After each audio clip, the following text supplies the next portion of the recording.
Hi, my name is Brian Krug, and I'm a technical lead at Syngenta Flowers, and I'm here to talk to you about our Grower Success Guide. The Grower Success Guide is a great resource that boils all of our cultural information for our plant material into one resource. It is our Grower Success Guide, and it comes in a printed version. And if you don't have a printed version, you can always go to our website and download the PDF flipbook.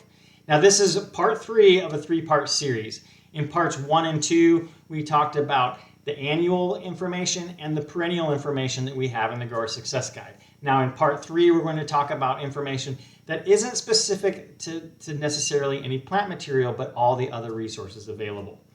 When we go to the first page, we're going to see obviously the table of contents, but we also have some tables in here that will help you navigate the Grower Success Guide. We have some standardized pot key or pot guide that we use, the information that we use for in the Grower Success Guide, and some equivalents that you might be used to as well that you see in your greenhouses. For a conversion from foot candles to micromoles per meter squared for light, we have that table, and then we have the guides for what we use for our labels for timing and vigor throughout the Grower Success Guide. In the next page, you'll see the Substrate Moisture Level Management Guide. This is a guide that gives an objective number to a subjective moisture level of our plants when we're watering.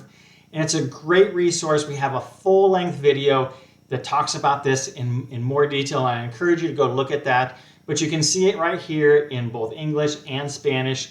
And dig into this a little bit, and it'll help you and your growing staff be more consistent with your watering. At the end of the Grower Success Guide, we have our sticking priority list. And this gives you a guideline of what cuttings should be stuck first when you receive them, and which ones you can maybe wait until the end of your production cycle or your week to get them stuck if you have a lot of cuttings to stick. We have also a full-length video on this that covers all of that information on our YouTube channel. And finally, we have our Syngenta farm tag.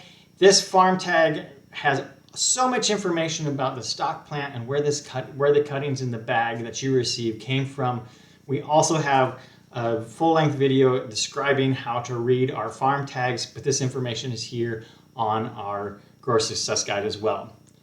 In the last couple of pages of our Grower Success Guide, we talk about our minimum photo period recommendations. We go a little bit more into depth in that because we do have those recommendations in the Grower Success Guide culture part, and it helps you understand what we mean by that. We have this chart here that has the natural photo period, depending on what latitude you are within, like how long the days are at different times of the year, and then a quick little diagram of some studies that we've done with our petunias to give you an idea of how we come up with the different information for the minimum photo period requirement. That does it for all the information that's in the Grower Success Guide. I hope that you guys use this and find this as a great resource that's always at your desk or bookmarked on your computer. I hope that you guys have a great season and use this Grower Success Guide to make you a great grower.